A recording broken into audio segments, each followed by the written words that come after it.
This is the Flabbergasted Podcast, where we just can't believe you haven't seen it. Every episode, we discuss a movie that one of us has seen and the other hasn't. Follow us on Instagram at flabberpod and subscribe in your podcast app of choice. I'm your host, Rogge. Let's get to it.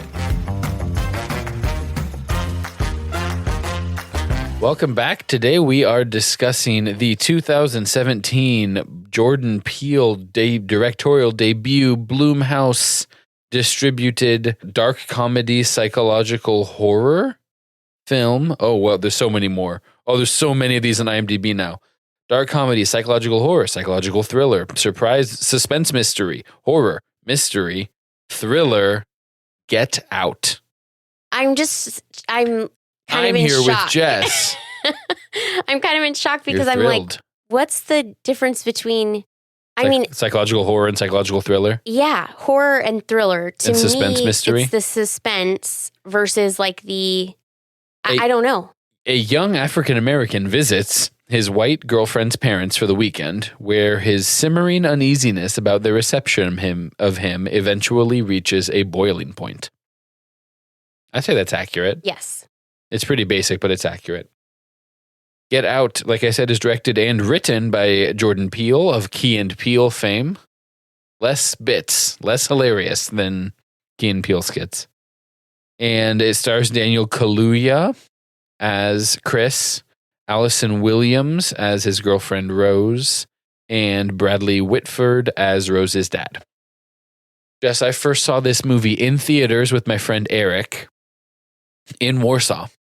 So in 2017, you can imagine that in Warsaw, Eric and I are sitting, halfway up the middle probably, and are like kind of hooting and hollering during Get Out and like laughing. And like, it's like there are jokes happening and references being made that only the two of us are getting in Warsaw, Indiana in 2017. How many people were in the theater? There were probably a couple dozen. Do you think it was closer to opening night or like a few weeks later? It'd have to be a couple weeks later because that was before I would have been quite as locked into like, what new movies are coming out. Okay. And it was after a time period where we were just arbitrarily going to the movies every Tuesday for like 3 months. Okay. And seeing whatever was there because we were young and thought we had disposable income inaccurately. So that was how I saw the Robert Downey Jr. The Judge, something like that. I don't know why, in what other circumstance I would have ever seen that movie, but yeah, it was kind of like a fun experience because I felt like, I get it, and in Warsaw, not everyone gets kind of what's going on. There's sort of an echo chamber, maybe, if you will, not being as exposed to some of these jokes that they're laying out. Yeah, jokes, just kind of references. There's just underlying assumptions about, race relations and I think the differences between black culture and white culture sometimes. That the movie, it's a smart movie and it expects you to. It doesn't hold your hand. It does not hold your hand to explain those things to you. So it's sort of a cherished movie-going memory for me, and it's always made me really love this movie since then. But you did not see it in 2017. I did not see it. I had looked too seen scary. Previews of it. I just am like really selective with the scary bits of movies, and I don't really know why, actually, because like I saw Scream back in the day, but I don't know. It looked kind of extra freaky for me, and I'm not sure exactly why. Too dark? No, I was thinking like in the preview it talks about when she does the hypnosis and she says melt into the floor. And that kind of like from a psychological standpoint went to me a little like supernatural. And those are the kinds of movies I don't like. You got the impression it was going to be more surreal than it turned out to be. Because it's really, there's like, okay, here's the one supernatural element. And other than that, it's pretty grounded, I think. And even that, I wouldn't have classified that as a supernatural element. I would have just said like it's very science fiction-y, fantasy-ish. A little bit, like, sure. Yeah, however you want to qualify it. Not necessarily, there's a fine line there, right? Between like vampire monsters and that's still science fiction. So maybe it's a subgenre Vampire of science fiction. I think monster movie maybe is a category in and of itself. Vampires and werewolves, and that borders more on fantasy or fairy tale. And then, but ghosts, which is different from science fiction. Ghosts are supernatural. I don't know. Which would be just a ghosts separate. Are in a super. Ghosts. That's like Paranormal Activity or something. Yeah. So those are. I don't love like the Paranormal Activity or the like. Those types of movies. Any movie starring a doll that is walking into a room and staring at you with like the Kubrick stare. Not down with that. Yeah, I don't watch those not so much because I'm like it's going to give me nightmares, but just like it's not going to do anything for me. Like it does not make me laugh. I don't know. It's a weird not like feeling. You're not like an adrenaline junkie for like the high of getting scared and coming down off of if I need some adrenaline, I'd much rather watch people like beating each other up and like, flying off of action. Sicario. Got it. Yeah. Except I didn't like Sicario. I've not seen Sicario. Okay, we can do it if you want, but it's Denis Villeneuve, the director of Dune. Oh, really? Yes. The Dune movies. That's the one with Emily Blunt in it and Benicio del Toro? You're describing Dune or Sicario? Sicario. Okay, sure. Okay, Benicio del Toro. Not familiar, super. Also in Dune. Who? I think. Now, who am I assuming? The guy that's always calling him Lisan al-Gaib in Dune 2. What's his name? I didn't actually see Dune 2, so I can't well, speak come to that. on now. Dune 2 was good. I liked Dune. Honestly, hot take. I like the Dune movies. I didn't see the first one. I did see the first one. It's been a really long time. It's Javier Bardem. That's on me. Oh yeah, who? That's on me. Was in No Country for Old Men. Who played a big part in No Country for Old Men? Yeah. The guy. Okay, so we jumped the rail big time there. So, Get Out. Well, we were talking about your expectations of it. Yes. And the reason that you avoided it initially. Yes. So looking back, how do you feel like your perceptions of it held up? It was a lot smarter. Not that I want to be very clear that I didn't think it was a dumb movie. Yeah. I just didn't think it was that style of movie. You thought it would be more predicated on scariness. Yes. As opposed to predicated on suspense and like making you think and figure out a situation. Correct. Yeah. There's not really There's maybe one jump scare that I thought was them hitting the deer. And oh, sure. Audience, and Rogge and Rachel and Jeremy and I watched this together and I like jumped. I was in the couch. Well, I wasn't in the couch. I was sitting on the couch. Nothing and weird had happened up till then. Like you weren't tense. We're just cruising. Yeah. And I jumped up enough that Rachel laughed out loud at me because my reaction was so like big. It was big. Like Rogge was across the room and could see me freak out. Yeah. I thought there's a little bit of another jump scare. I mean, I don't know about jump scare, but when he's about to leave the house after killing the mom and the dad, and the brother jumps up behind Chris, and you think that the brother's dead because he hit him with the pool ball, and then there's kind of like a snap to when he's tackling him. That'd be the second closest. But I think for me, like I'm already heightened with he's got to get out of there. Like it doesn't. You're in kind of a prolonged action scene by that point, so the expectations are different. Yeah, for sure. Excellent way to describe it. So it was definitely smarter than I thought, less supernaturally scary, and it was good. I mean, it was definitely good. Yeah, I mean, there are aspects that kind of like define that. There's a couple of scenes that I think that are good examples of relying on the intelligence and less on like spookiness.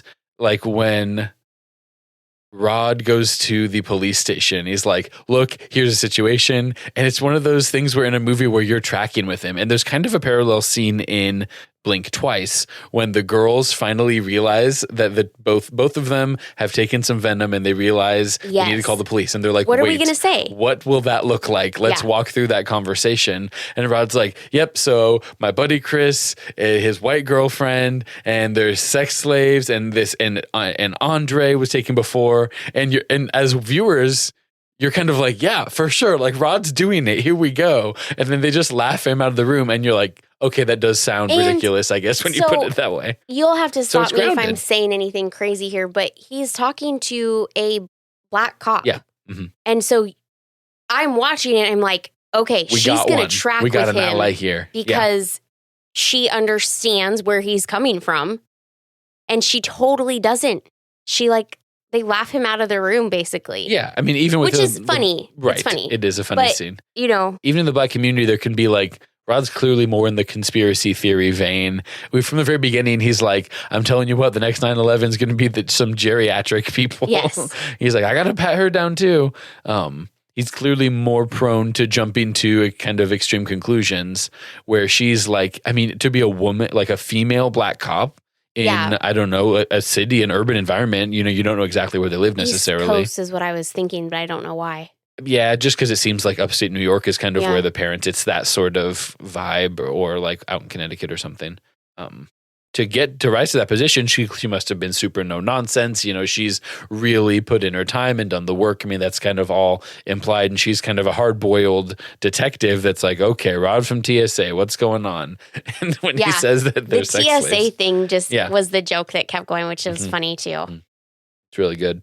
So, I mean, we can run through kind of, I have some favorite scenes. Well, hold on. Before we get into super favorite scenes. Love holding on. Just my first thing, the very first scene when he's talking to himself, he's walking in the dark and he's like, why is there an Edgewood Way 2 blocks from an Edgewood Lane? Okay, the very beginning. Yes, absolutely. And I wrote that down. I'm like, I totally relate with that because that's super annoying. And I just felt like it was such a fun thing to put in there that doesn't really have any bearing on the movie at all. Yeah. But it's just lost. Super relatable. I think it's an example of there's some movies where there's a token black character who's poor this guy, he's set up as a perfect thing and you feel bad for him. It's these are just regular guys. Yeah. He's walking around with his phone looking at street signs and trying to remember his turns, and it's very humanizing, I think, for Lakeith Stanfield's character, Dre, and then also Chris. Very humane. So interesting music throughout the whole thing. There's kind of a certain musical vibe that's happening. I didn't notice that too much. Did you have any examples or what you would call the sort of genre? The music that he was listening to when he gets abducted at the very beginning. The music that the abductors are listening to, the Run Rabbit Run. Yeah. Yeah. Very, which it's very... kind of 1930s, yeah. So very... It's a choice and it puts you in a certain feel as you're watching it. My other note, or my next note down before then I stopped getting super notesy, but Chris is shaving with a super cheap razor. Oh, yeah, I guess so. And I'm like, why are you doing that, buddy? Well, I was he's watching got beautiful art. I was trying to figure out if there was anything with Daniel Kaluuya has a dark complexion and he's putting this stark white shaving cream on and then shaving that off. And I was trying to, am I smart enough? I've seen this movie before. Is there something here I'm not picking up on? It's black and white. Everything's black and white. That's got to be something, right? I don't know. Maybe not. I was just thinking that's a super cheap razor and, your face is sensitive skin. You should treat it better. Well, to jump to the very, very end, my comparison, because I remembered this scene at the very end when Chris is escaping and he's beating up the whole family, he's getting in the car. Rose is sitting up in her room, listening to music, Googling top NCAA prospects, insane, and eating. Did you notice this? Was it popcorn, she has right? Fruit Loops. Oh, that's right. In a bowl or in a cup. No milk. Without the milk. And she's eating the Fruit Loops and she's keeping the colored Fruit Loops and the white milk separate. Oh, I didn't notice that. I didn't notice their milk in there at all. Well, no, she has a glass of milk sitting next to it. And so she will combine them in her mouth, but she is keeping them separate. I did not pick up on that at all. But that was kind of interesting. Yeah. Yeah. I think I've heard that in an interview, it was that's the kind of thing with it where Jordan Peele's did you notice? Did you notice these little details? And so I tried to look for that throughout, and it was tough to pick up on. I didn't even notice the milk at all, except the absence of it in the Fruit Loop bowl. Yeah, she does have a glass next to it, and it's obviously it's milk. It's stark white. Which didn't mean anything to me because I'm some people don't like to eat cereal like that. Then you just don't like to eat cereal. Well, cereal you feed Cheerios to little kids without milk. Do you know what I mean? Sometimes you see just little dry crunchy cereal thing. as a snack or in a trail mix or something. So that's not what's happening there though. She has them next to each other. I didn't even pick it up. Because I don't even remember seeing the milk. I just remember seeing she's eating dried Fruit Loops. Like, that's an interesting choice. Yeah, because they're colored. I didn't even think to look at that, though. But who calls it colored? And colored is kind of like such a term that is like charged to some extent. So it's probably out of character for her to be eating Fruit Loops anyway. Yeah, right. You wouldn't. Maybe that's like her little treat, like, oh, like we got one, you know, like I did my job as part of this or whatever. I will. So you had him wondering about Edgewood Lane versus Place or whatever. Yeah, my note on what he said was, as soon as that car starts going slow, he mutters to himself, he goes, not me, not today. Yeah. I know what they do to people. I know how they do people out here. Like, and he, as a black man walking through that suburb, redirects. He had to, like, he's on guard about that kind of thing. And he's something that I might not notice immediately. So it just sort of speaks to the heightened sense of awareness that he feels like he has to have, I think. And then he still gets got. Yeah, and he still gets got. And that's, you know, that makes me kind of check my privilege as being both white and a man. Because I mean, I know, like, you know, a white woman would is similarly like, okay, I'm walking alone, you know, down the street, checking, you know, around me and stuff like that. And that's just not, I mean, I've walked in alleys that are creepy, I guess. I've walked in big cities alone at night. I've ridden the subway alone at night. I was traveling back. I still don't get that scared. From a work trip, and it was dark, and I was driving in the dark, and one of the sensors on my wheel, tire pressure, like started dinging at me, and I was like, okay, what do I do here? And I'm thinking, because one, it's kind of like, it's like 9:30, which isn't super late, but it was earlier in the year, so it was definitely darker. And so I called Jeremy because I want to be on the phone if something crazy happens. Wow. And I pull over I pull off the road into what I can see is like a well-lit, it's not exactly a parking area, but it's sort of like a parking entryway. So it was very well lit and there were no cars around. So I was going to be able to see if there was anybody coming up. Yeah. And I turned off my car instead of just like getting out and looking at the tire. I turned off my car. Kept my key. And the point is that these are all conscious decisions you're making every step of the way. Yeah. And I locked the doors just in case, like, I don't want somebody sneaking into my car while I'm on the back passenger side of my car. I never lock the door to my car under any circumstances. I don't lock the door to my house if I can help it, unless Rachel makes me. Well, like, if I wasn't traveling, it wasn't 9:30 p.m., like, any one of those decisions could have been different. The circumstances, Yeah. But it's all things that I thought about because I'm like, I have to be smart about this. I don't know this area very well. Yeah. And, of course, I'm like, Jeremy, I'm sharing my location with you. And then I have to say, like, I'm hanging up for a minute because I need both hands to look at this, or I need to put my AirPods in or whatever. So, so when I relate to that, I guess, is what I'm saying. Absolutely. It's choices you have to make. Yeah, I found that to be interesting. Right from the very beginning, they put you in, and you see him get kidnapped. You're like, okay, like, I get what kind of movie this is. Gonna be, But that's pretty, I mean, nothing crazy. It's weird. Like, it's kind of weird that they're playing that song and the guy's wearing a mask, but he doesn't use magic to, grab him. He bags him over the head and chokes him out and drags his body. Like, but it's not a crime of passion or opportunity necessarily. It was premeditated because he's decked out accordingly as the abductor. True. What he does to, I forgot his name. Dre is like, he had the tools he needed to do the abducting that he wanted to do. Yeah, it wasn't like he drove by. It wasn't that he didn't maybe necessarily know that that's the guy he was going to abduct, but he was driving around looking for a black man. Yeah. So premeditated to a certain degree. Oh, for sure. Yeah. I mean, it was his plan to do something like that. Absolutely. So there's just lots of good, especially in the first there's the very first act, and I thought one of my favorite scenes was when they're packing up and she's going, okay, do you have your toothbrush? Do you have your deodorant? And he goes, here's the deal. Does your family know I'm black? And she's like, I guess it didn't come up. And then she has this thing where when he brings up a concern to her, she downplays it by making a joke about it. She goes, Mom, Dad, my black boyfriend is coming over, and makes him feel silly for bringing it up. When he feels like he's in a trusting relationship and he's like, hey, like, this is like actually something I'm concerned about. And it happens later on as well. Like, she always jokes about it. And you want to be like, dude, like this is a red flag that she's not taking your concern seriously. I particularly appreciated. It's one thing to like think through it and for her to be like, oh, interesting. Okay, no, I didn't. But to like mock him doing it.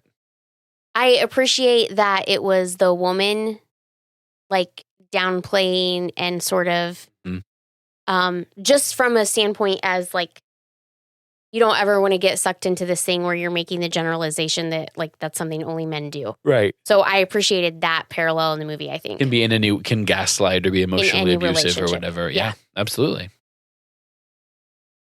Yeah. So I think that's good. That kind of sets, if you hadn't seen it, you just think that for a long time, you just think that she's oblivious. She doesn't realize her parents are doing or whatever.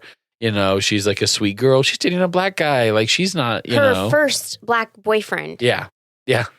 Which, like, if you're watching that, you're just like, man, she's not being very, even if you're taking the race piece out of it, which you shouldn't necessarily do, but like, she's not being a very empathetic girlfriend. Like, or she's incredibly naive. And that's the other thing, or she's incredibly naive, which honestly, both of those things are realistic. Yeah. Yeah, unfortunately. As a pretty young white woman, like you don't know what kind of experiences she's had. She might have just been waltzing. Her family, has a nice house on a lake upstate, like are obviously well off, all that kind of stuff. Yeah. So that's pretty good. So then, like I said, there's a lot of good Bradley Whitford sort of like when she says he's going to tell you that he would have voted for Obama for a third time. And he says that to him like within 15 minutes of meeting him. Yes. He also says, I know what you're thinking. And Chris, you can see Chris go like, okay, here we go. how he keeps calling him my man. He calls him bro a couple times. He goes, I know what you're thinking. White family, black servants. It's a total cliche. I hate how it looks. Like the way that he thinks he acts like he has to approach everything head on and like try to get ahead of it and stuff. And that he thinks he knows how other people perceive it. Yeah. Like it's like I've already thought this through and this must be how you're what you're tking of it. Like they're just putting words in his mouth the entire time. Yeah. Even if you are trying to be aware of it, it's like, hey, like what do you think, how are you comfortable? You want to have a conversation with someone and not just say, I know that this is how you're feeling. So in some ways he's trying to be the cool father-in-law, but there's this undertone of like a lack of empathy from the whole family. Yeah. What did you think about the whole smoking thing? That was weird. It's weird how pointed they kept bringing it up. Yeah. And we're like, you smoke, but that's my daughter. Like you're smoking around my daughter. I thought was really weird. And so even, just like, I knew what was coming and I'm trying to be like, is this something about you're wanting him to be more fit because then you'll be able to sell his body for more or whatever, however you want to phrase the gross sort of. Or is it just an excuse to do the first hypnosis that kind of preps him to get ready? Because then he's like, I think of a cigarette and I don't like it. So he knows she did something to him. Right. But there's a plausible cover story for it. Yeah. I feel like that's what it was. I wanted to go one step farther. I wanted there to be a flashback of Rose like getting him hooked on cigarettes, like to plant that to incept it. So fun. Yeah. And I was almost convincing myself like, oh, like was there, some kind of like trying to think ahead in the movie because otherwise she's like only looking for attractive, successful, young, fit black men who do have a vice that could be plausibly needed to be hypnotized. I don't know or traumatized in some way. Maybe you want to forget about this traumatic thing that happened, but she works that into it. And frankly, I still don't understand how the death of his mom, what that means exactly, like how that was supposed to play into the whole rest of the plot of the story. We don't have enough information to know if that's a thing. Yeah, the only note that I took was it was like, okay, is it something about how he was inactive? Because that's the only thing he talks about it later with Rose was like, I didn't do anything. Which, right? I just what sat was he there. going to do? He's 11. He doesn't do know something mean. Yeah. Like what's happening to her. He didn't get a call. Maybe it's 10 o'clock. Mom's not home yet. I go tell a neighbor. Like that's kind of what he's thinking. But how would you, it's classic, survivor guilt type of thing. Yeah. But I didn't know if that was just to generally humanize him and kind of make him more well-rounded character. We know some background details, but like that didn't seem like it played in necessarily unless it's about him stopping to pick up grandma at the end.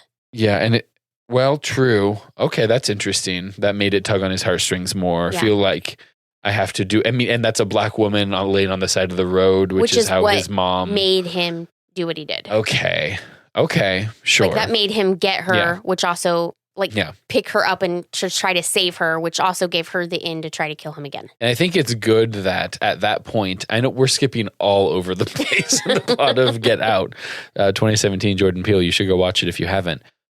I think it's good that he gets the exposition. He watches the video of Grandpa Armitage. Which I don't know I didn't get really what was happening there.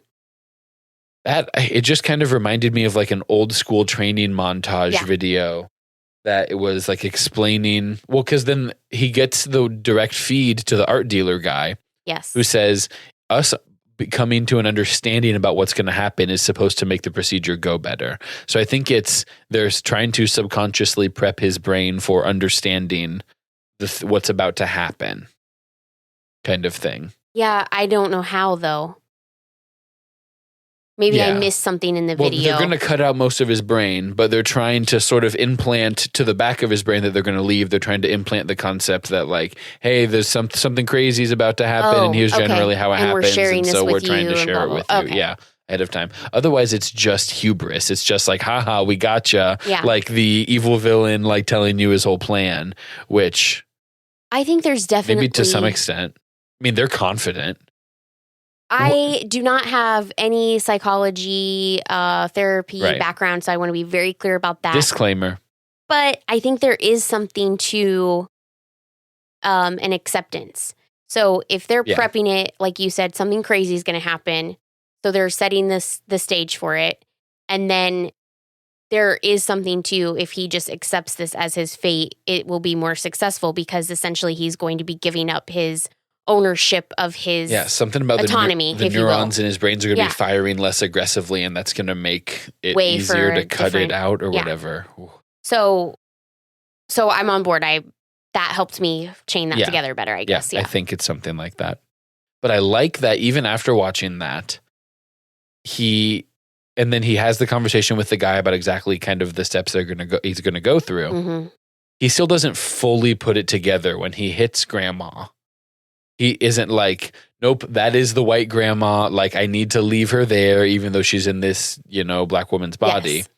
Yes. There's enough of that guilt. And, he's running around and he just killed 3 other people and he's bleeding and he's got a hole in his hand because mom stabbed him through the hand with a knife, like a butter knife or whatever.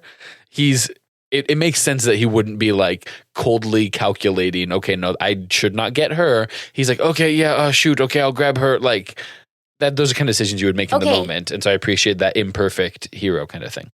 Because, now, call me crazy. I have and I will. But the blind guy. Yeah. For him, I mean, and he even says it's not about a race thing. He wants his artsiness. So I think there's like some parallels here. Maybe that's not the word I want to use, but I think there's something to say here. We've got people that are, black, quote, black is fashionable. That guy. Whatever that is. Yeah. So that guy's very clearly thinking about it from a race standpoint. It's a cool, like, I'll be cool, which is, that's all code for like young, hip, urban, hip hop, whatever. Yeah. They do talk about, in one of the videos or something, they talk about with your physical, your genetic makeup. Well, no, that's the brother who's like... He says like superior genetic makeup or something like that. The brother is like, between your build and your genetic makeup, you could, if you really trained, you could be like an MMA fighter or whatever. Which was super condescending and ridiculous. But that in creepy the video... brother, Rachel said it, the casting of that brother with the long hair, Jer Bear. And when he's playing the ukulele on the front porch. Super out of like... the blue. Just weird. But they do say it in the video too. The grandpa's like, with our determination and your, like, he says something about like superior physicality or something. Which is a classic, like, I'm not racist, but it's a fact that, black people can whatever, because of the lengthened bone spurs in your ankles, it can jump higher or whatever. There's all kinds of race science garbage. Wondering why they're abducting Black people outside of a place where, unless the only reason they're doing that is because there's a more successful rate of abduction and less people are. Yeah, it never explicitly talks about that, other than when he asks why Black people, and he's like, well, I don't know why, some people want to be bigger, faster, stronger. And so, and I think what I read into that is that this is an affluent white community that just assumes, like in the worst, grossest way possible, that, it'll be, the Black mind is easier to subdue. We'll be able, they'll be more susceptible to the hypnosis. And so they probably just never tried it on any other group of people. Yeah. And, and there's other factors like who's more likely to be sought after in a manhunt. I mean, you saw there were articles about what happened to Andre Hayworth, but then eventually, they just dropped it. Yeah. And, abducting a little white girl, like sometimes it's just, there's going to be a bigger media storm and they're going to, track it down harder and stuff like that. So there's probably to some extent, like taking advantage of the social marginalization and their own inherent racism. That's like, well, why not Black people? That's who they view as lesser than. I'm tracking with all of that until we put grandma and grandpa brain in or whatever. Because why would you, if you really look down on those people that much? Yeah. Well, and that kind of goes back. That's what I was not following. To what you're saying about them being cool. Because this movie, the theme that I have, the first theme is just white people. Am I right? Like white people do be like that. But then also it's not so much racism is bad. I mean, that's too simple of a theme. The theme is about the white gaze, and it's the white, obviously certain version of like rich white people's view of what it means to be African American. I mean, there's the guy who's like, do you find yourself advantaged or disadvantaged by, living as an African American man? The African American experience. Like, well, like, freaking, what kind of question is that? Right. Because by even posing it as like a coin flip situation, is like you're ignoring the institutional racism that has plagued, these people individually and broadly. Because I think there's a part of them that does view Black people as lesser, but also is jealous or like does, look lustfully on like the, strong young Black. Whatever attributes the person in front of you has. Yeah, it's like they're, would man contains multitudes, the duality of like, well, yeah, he's worse, but like, I mean, going back to slave times, there was a weird, almost sexual undertone of like, look at this strapping young boy here. Like there's always complimenting their physicality type of stuff. Yes. While they're at the party and they're like touching him in Yes, there's so much touching of him. Yeah. Yeah. And the fact that he's not flipping out shows you that he's used to being treated by that group of people. And you can tell he's uncomfortable with it, but he feels like he has to endure it for Rose. Mm-hmm. Yeah, and just for he doesn't want to cause waves, make it too awkward, make a scene. Yeah, absolutely. And I'm sure that there are parallels, women who feel uncomfortable in situations and, well, I don't want to speak up because it's like, this is that guy's friend or whatever. Like, everyone but me has had to go through stuff like that because I'm very privileged. Understand that. Oh man. Oh, yeah, with your framing your genetic makeup. Okay, I already had. But the forehead, when Jeremy's leaning across the table, half drunk, and the vein in his forehead, and he's going, he doesn't call it MMA at first. He says like fighting sport, combat sports UFC. Or something like that is Doesn't the first. He say UFC? Well, I think Chris is like, you're talking about like UFC. Oh, yeah. It like tries to bring it into a realm of like something that I understand. But I think he calls it like, you're into any combat sports? Because the dad had asked and he was like, yeah, basketball. And he's like, no, but what about fighting? And he's like, okay, dude, like that's so, I don't know. I mean, I want to parallel it to like the scene from Django Unchained where they do the Mandingo, like they make the guys fight to the death and stuff. And like, there's, like I said, weird charged kind of pseudo psychosexual undertones with all of that stuff. And, Jeremy's overly obsessed with Chris's body. Yeah. Right. it's a very like, but also racist against him. Entitled property type, Yes. like vibes. Yeah, absolutely. Did you pick up on, I'm sure you did, you noticed the use of language, like whenever Chris is trying to talk to Logan with Dre once he's been like mind wiped or whatever, and he like goes, whenever he's going for fist bumps and people are like covering it with their hand and he's like, that's awkward.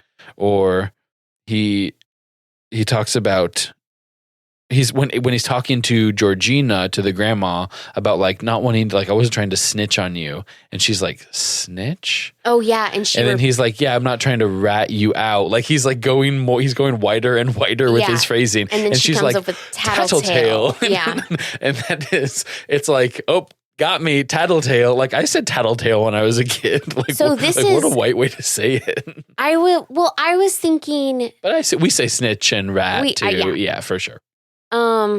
I was trying to figure out, this is why I didn't realize that was grandma until like towards the end, because it felt sort of like Stepford Wifey.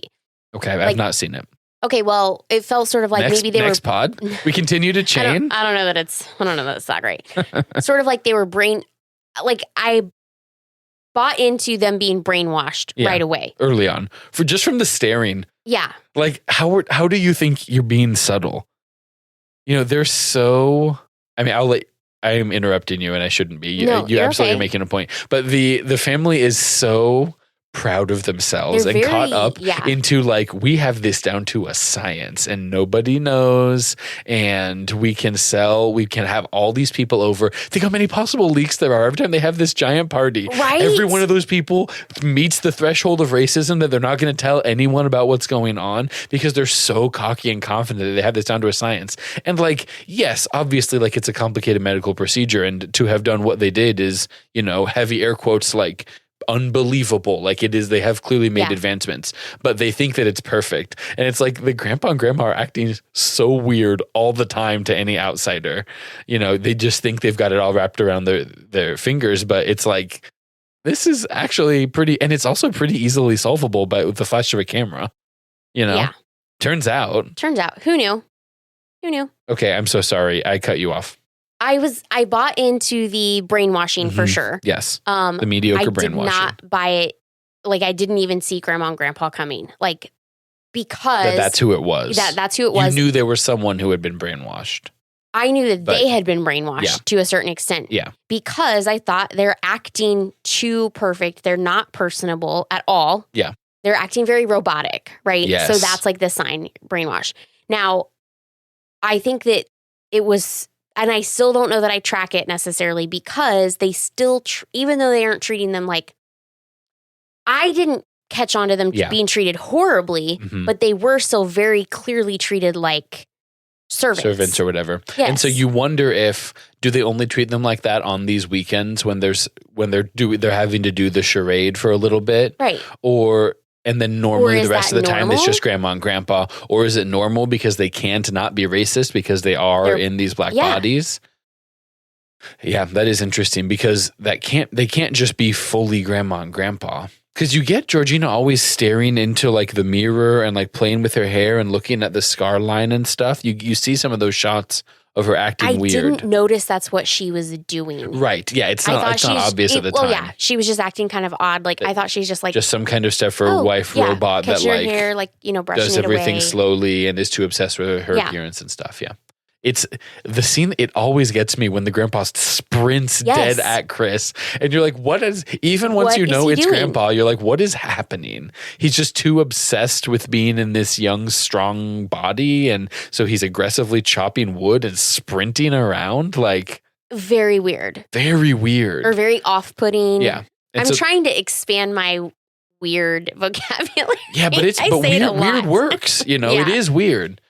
So it's like the only thing you can chalk it up to is it's mediocre. He's only mediocrely brainwashed, and his wires are jacked up. Like it's not, that's not just a normal grandpa. You, dude. Maybe like maybe that's who he is. And then later when he's talking to him and he has his eyes so wide the whole time. Smile that's not really a smile, but like a... And he's talking about his granddaughter, and he's like, she's a real catch, isn't she? Like, isn't she a looker or whatever? That was Yeah. A little creepy. And then we saw the pictures. Are we supposed to be getting old white family incest vibes? Old racist white family? Or is that like he likes my his wires granddaughter are too much? with the person whose body I'm in? Yeah. Because they were maybe dating, air quotes, dating. And so that's kind of a vestigial like remains of maybe. Is it? Maybe.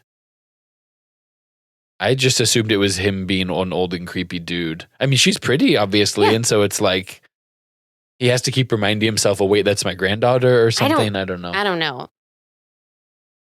But like, it's not so weird that it takes you out. Like, it's just a little thing you think of afterwards. You're not like dwelling on it the whole time. And because something crazier happens in another minute. Yeah. And like, whatever is going on with Chris. When I rewatched it, I'm almost kind of surprised that it takes him as long as it does to be like, we're leaving. You know? Yes, I agree. You would think is that because we're he's white? Getting the vibes from the beginning. But it goes back to what we were talking about, like, he's used to having to explain to people that why this is weird. Yeah. And he's willing to accept her mocking of his concerns. And because she just is so masterful where she like keeps him like, well, you know what? This was stupid. We can go. And he's like, no, it's okay. It's your family. Like she continues to appear to be empathetic for so long. Yeah. But the keys, Rose, where are the keys? And it's like, my guy, she's not with you. Keys. And so that's for dramatic effect. At that point, it's like, oh, this is no longer, we're just following this guy. Like that's a movie because after 10 seconds, it's like, go give me that purse. I'm finding those keys. We're leaving right now. Right. Like I'll go hotwire this car, whatever we have to do, you know. Or, once they're bearing down on him and they've dropped all pretenses, right? And they're acting so weird with him. Ooh. Even when you know what's coming, it like makes your skin crawl. I did write down, so about halfway through the movie, Jeremy paused it and he's like, do you know what the twist is or whatever? And I did write down the girlfriend's in on it. Right, nice. But I did not, again, still didn't see the grandpa. Because that was before we had seen the Polaroids, right? Yeah. Or the pictures that were taken. That was like, was that right before the party or right during the party maybe-ish? It was during, I think, yeah. Before the camera flash, though, I think. No, it's after all of that because he had already... when Jeremy stopped it. It was earlier on. He finds the pictures right before they're leaving. Yeah, like they're in the process and he was like, oh, I was looking for my camera. Which, and it's like at why that point, did she leave the door open? Why does he not choke her out right then? Right. Because he knows now. And he knows that she knows that he knows. Yeah. Right? There's no way. It's like, who's going to blink first? Did she leave the door open on purpose? What else was she doing in there? Was she sticking another picture? She's sticking another picture in there, but right then isn't the time. Like that, I mean, it's not a plot hole. It doesn't matter like when, who knows what, because it doesn't affect how the order of things were going to go in any way. But what was with her leaving that door open? Like she plans everything else so meticulously and plays the part so well, has clearly done it before, that she wouldn't just make that mistake. No. Unless maybe he rattled the real Georgina enough, or whoever it is, the grandma lady. Maybe he rattled her enough when he talked to her about snitching that he got her to go and open that door to try to leave him a clue or something, subconsciously. It's a stretch. Okay, well, how did we feel about he meets Logan? They have the big party and they're playing bocce ball, and he goes and he meets Lakeith Stanfield wearing that straw hat, and he's like, "Oh, it's good to see another brother here." And he's like, Chris was just telling me that he feels more comfortable at my presence. And then we get the get out scene. We get the picture of him. He calls Rod. He's always calling Rod, who's great. We haven't talked about Rod at all. He's definitely my absolutely favorite. Down. Like he's so good. And that's just a comedian, that's playing that role, Lil Ray Howery. He calls Rod and he's like, there's something about this guy. So I'm trying to take a picture for him. And Lakeith's nose starts bleeding and he's Which was weird. And he starts get out. Yeah. And so how much control do you think he has of that body at that point? Like, he can't say more than get out. He can say something, but he can't warn him more than that. He can't do much more than that. So I'm wondering if that strikes you as like fair, or if like you felt like he should have done more to warn Chris at that point, or what? I don't think he could have. I think he did what he could do. Yeah. Especially based on the explanation that the blind art guy gives him. Just a passenger. You'll be a passenger. Yeah. So he's down in the sunken place. He had an opportunity to to come back and say something, and he did the best he could do in the most simplest of form, which is literally get out. Like, quickly enough before Jeremy. Of course, Jeremy's right there to grab him again. Yeah. You know? And the mom is always so sinister to me. Yeah, she played that really well. Bradley Whitford's wife, she's so sure of herself. Current of condescending. Oh, well, I'm going to hypnotize you out of this, you know. And she's confident in her skills with like the swirling of the cup. And she gets him. Yeah. I mean, whatever it is, it's clearly that's the magic. There's some kind of hypnotism magic that they do figure out with science or whatever. Because she gets him crying and talking about his mom so quickly when he doesn't even want to be. But that's part of the like mother-in-law, like, oh, you know, I got to impress her. You got to impress her. You don't when want he's to trying to walk past and she's like, no, come sit down. And you want to be like, dude, do not go sit down there. Like, you know, this is weird. Right. So that's one of the themes I think too is like trusting intuition. Yeah. Right. Which is something we went back to in Blink Twice. Yeah. Absolutely. We've hit most all of my notes. Though at the end, once he has watched the video, what did you think about the cotton that he gets? So clever. Yeah. So freaking clever. Yeah. Although I didn't like that he took it out of his ears. Oh, because what are you doing? Yeah, and that was kind of what my next note was, which was he does something really clever. He's doing a good job with fighting these guys off, but it's always the underkill. Like just he's short never of where he used to be. Making sure that he's never checks Jeremy's pulse.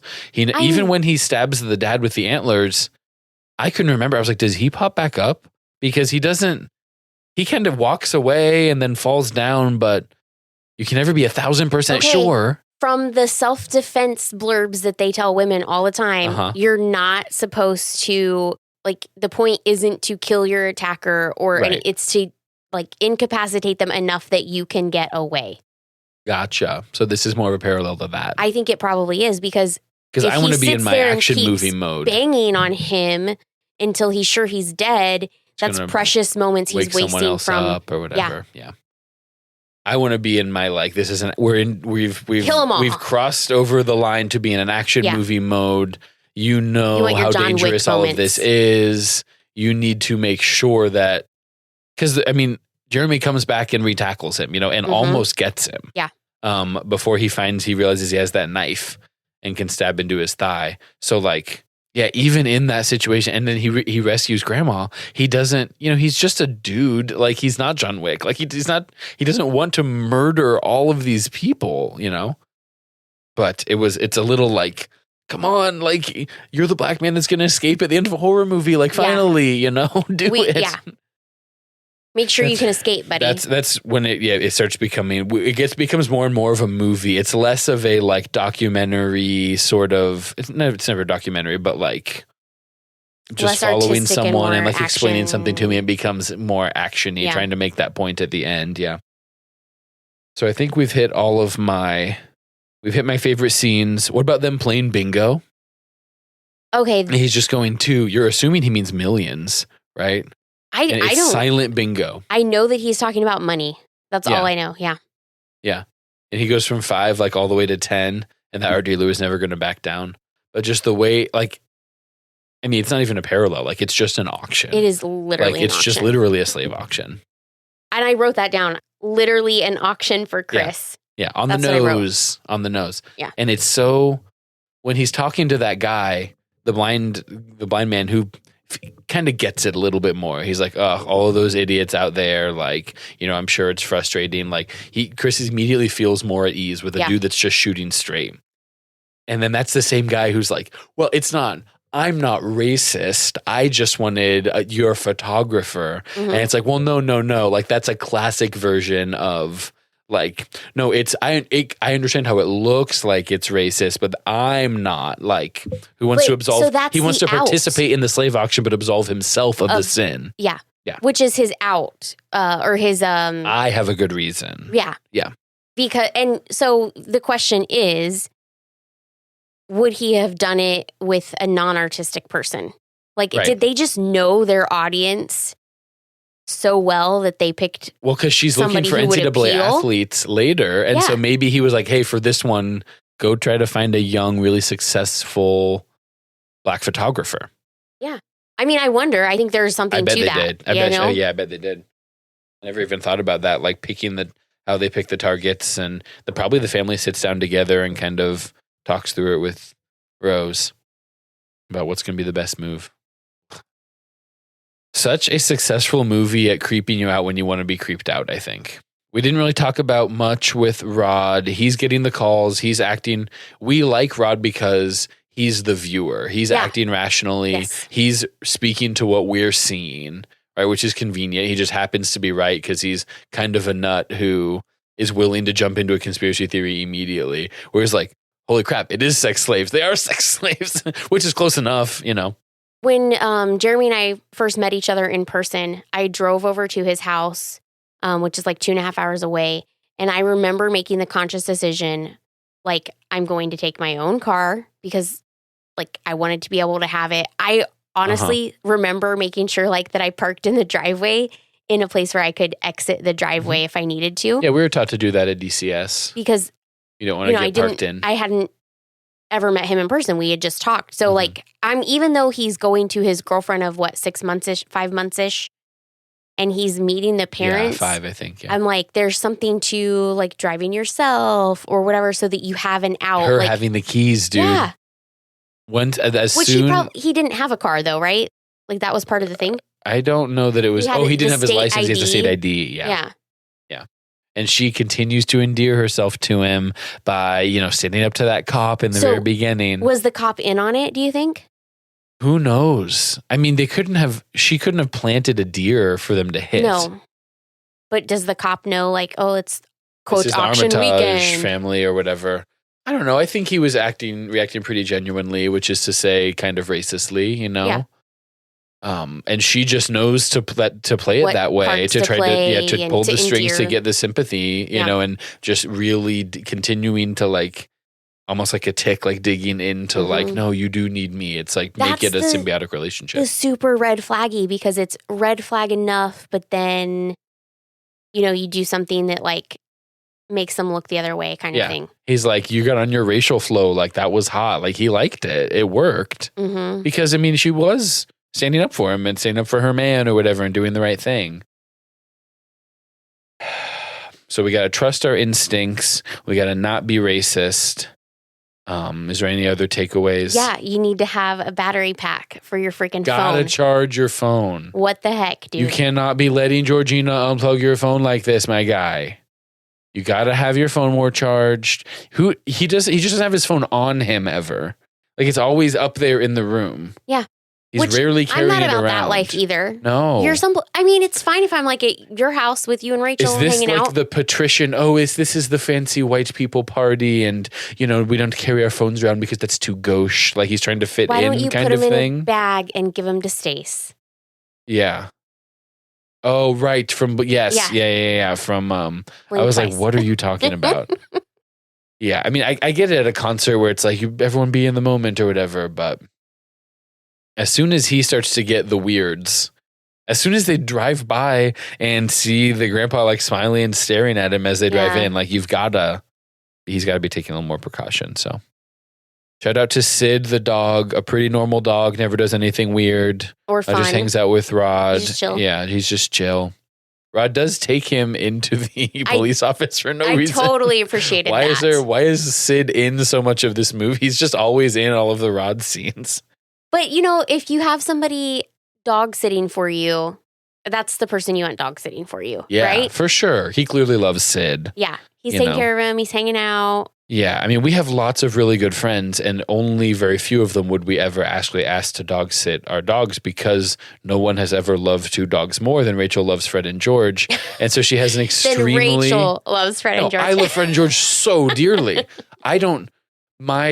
My version of loving them is still a little more laid back in terms of believing other people can handle it. And she's like, no, we have one friend who's a vet tech by trade, and she's the only person qualified to take care of them because she's the only one that loves them enough to meet Rachel's standards. So I do respect do respect taking care of your pets for sure.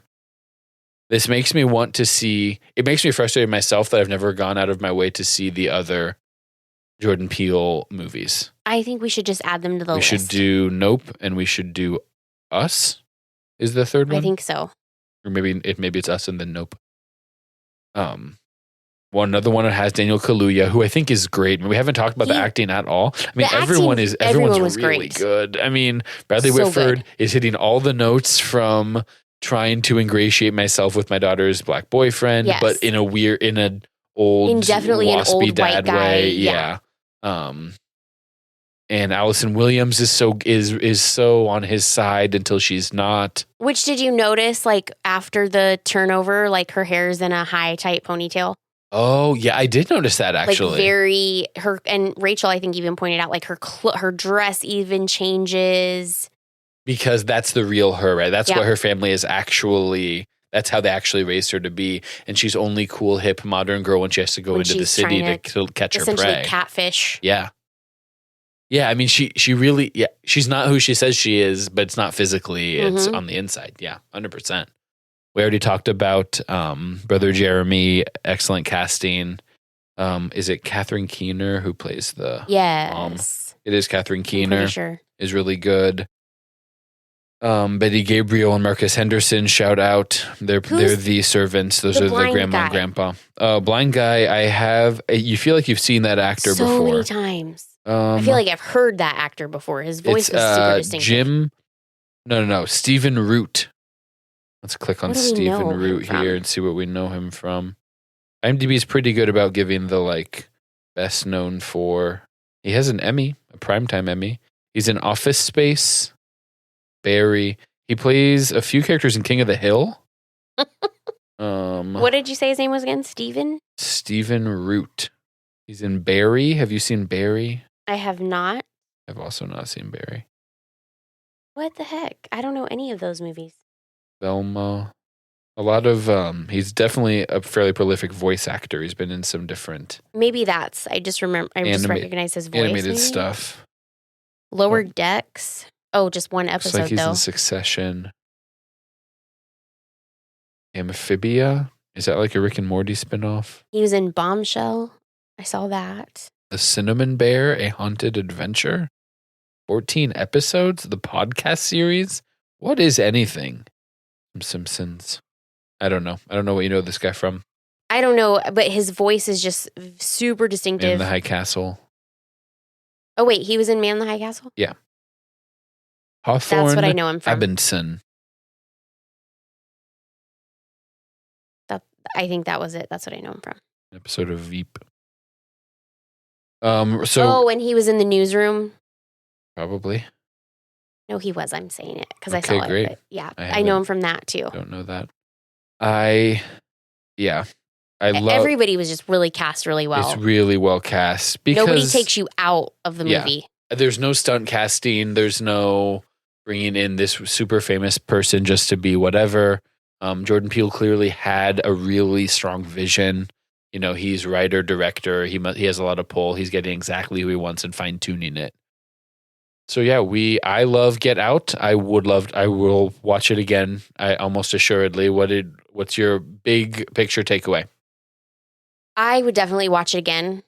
Probably with other people though. I would want to watch it in a group almost setting. to kind of see people's reactions. Yeah, and to see you meet a new person, you want to figure out if they're racist. No. Here's our racism barometer. Yeah. You're just staring at them. Why'd you laugh at that part? Yeah. I would like to know, I mean, I'm sure I missed some things on the first viewing, so I think it's definitely worth a second watch. Yeah. But again, it's something I would want to watch with other people because I think there's definitely conversation to be had with it. It's interesting because missing things, anything that I felt that I missed wasn't like, oh, that's an Easter egg for how it tied into the plot. Because he's like, hey, look, these people are weird. From the very beginning, they're not trying to hide the weirdness. It's just how quickly he's catching on to it. So I think the stuff that you can miss is like just the really smart allegory metaphor stuff. It's like, oh, like I'm seeing kind of how this shot is like half black and half white, or like just things that are sort of underlying and like building up that base of like, this is so smart. Wasn't all of his photography was black and white? His photography was black and white. Yeah. What is that? He's like, my assistant describes the photographs to me in great detail. It's like, so it sounds like your assistant is a great artistic, like, curator. Like why even involve this guy? But whatever. So you would watch it again. Is this the first movie that I have brought that you said you would watch again? I don't remember. I don't know. Well, I thought we were keeping track of that and we weren't. That's get in the comments. That's for you, the listener. Listen back through really quick to everything. Skip to the part. Control F for watch again. See if you can figure out. But off the top of my head, I feel like it might be. Did you say Django? Django was the one that I can remember that I felt like you liked. I did like it. Yeah. But it was so long that I don't know. Yeah, it's intense. I think there's movies I wouldn't watch again. There's movies I would watch if somebody else wanted to watch them. And then the gold that you would standard, go seek out. Yeah. Yeah. I don't think you've put anything in that I would seek it out. But this is like, I mean, this is a top 5 movie for me. I think it's what I like about this movie, and it's kind of what I liked about Blink Twice and Fight Club, is there's opportunity to be treated to a different perspective. And there's opportunity to see places where empathy is developed. And I feel like I'm using that word a lot in my life lately, but I think it's just something that we love empathy. It's never empathy, a bad folks. thing. It's really, really good. It's really important. It's really important. I don't have a very good impression. It's never a bad thing to try to be more empathetic to people and to understand what they're going through. Yeah. So I like that about this movie. And that is really what the Armitage family lacks so much. Entirely. I mean, clearly they were raised by choice. Absolute cuckoo by grandpa, yeah, who's a eugenicist type of dude. But Jeremy's always drinking. Like, if anything, could you see him being the one that breaks from it? I mean, everyone else is so lockstep. But he's kind of an angry, drunk, racist guy too. Breaks from it and is like, this isn't cool what we're doing. And I was thinking like he runs his mouth to the wrong arms dealer or something. It. Yeah, for sure could. Then they die. Yeah, they're not. I like that they're not meant to be sympathetic. By the end, there's no part of like, Thanos had a point or like this guy. Yeah, they're not. You never they're not gray villains. Like, by the end, it's some people are bad and they're doing bad things and they know it, and it's okay to kill those people. Yeah. Like, punch Nazis, even though they would, it's not about and we actually love and appreciate and blah, blah, blah, blah, blah. Yeah. But they don't, because they're not speaking with like care or just any kind of understanding or 100%. Authenticity. Like, it's just horrible the whole time. Well, you let us know, listener, what you thought of Get Out. Why do you want to buy someone and put your brain in them? Is it just because black is cool now, or you want to be stronger? Let us know. Call into the hotline. Oh, wait, we gotta call the hotline. Oh, we have something else. That was me snapping just to look up the hotline phone number. You were like, why do you want to put your brain into somebody else? Yeah. And so the whole time I was with Rod on like the sex slave thing. Yeah. Until like, I think that Dre's lady friend, that was her husband. Yeah. And he obviously had some kind of sickness or illness or whatever. You assume, yeah. And that's why the conversion there. So, I mean, there was another lady that was looking into buying Chris for the same reason. Yeah. The one that's grabbing and her husband was in the wheelchair and she's grabbing his arm and stuff. Yeah. So not that really, it doesn't really add much, but I think it's just, you think it's a simple, like, this is why they're doing it, but everybody has their own, like, reason for doing it. Yeah. It's not sex slave because you are putting in a big chunk of the other person's brain. So it's more of a, how can I live forever? Yes. It's more immortality. Yeah. Yeah. Okay. Okay, now with hold on. undertones of Let everything. me look up the hotline. We've got a hotline. We would love for you to call it or text it. We would love for you to comment, like, and subscribe to at flabberpod across various social media platforms. Subscribe, unsubscribe, resubscribe. Give us 5 stars on your podcast aggregator of choice. All that out. He doesn't we don't have to riff until he can leave it all in. I'm so good at riffing. I'm so good at vamping. You can call 779-23-MOVIE. 77. Would you want me to repeat it? You just looked at me like there was another line I was supposed to have. No, you just looked at me funny when I said the number. I was looking at you normal. 779-236-6843. I was considering saying my buddy Eric's phone number, which is one of 4 phone numbers I know by heart. And I did that a couple times on Muggle's Perspective. I was like, call this. Rogge wouldn't know that, you guys, because he doesn't actually listen to the podcast. Okay, you say that like it's me being a jerk, but I'm not trying to listen to my own voice like that. Some people have that thing where your own voice, and we've talked about this. I think I'm that just giving you a hard time. speech impediment trauma that's built into my ears, my oral capacity. Just is ick for you. It is ick. You just it really don't like the ick. sound of my voice, no, even though we like talk to each other all the time. It's the sound of my voice that I don't like. If you have suggestions for kind of something good, we've changed from Blink Twice to Get Out, just in terms of thriller, something's going on that they don't realize, and kind of trying to delete people for selfish reasons. I would love to take Jess to the movies to go see Sinners, the Michael B. Jordan vampire blues race vehicle. I don't know if Sinners will hopefully still be out when you listen to this, because movies should get more than 3 weeks in theaters before they go to streaming, because we support the cinematic experience. But we'd love to hear your thoughts and more on all of that on wherever you want to tell us what you think. Bye. Bye.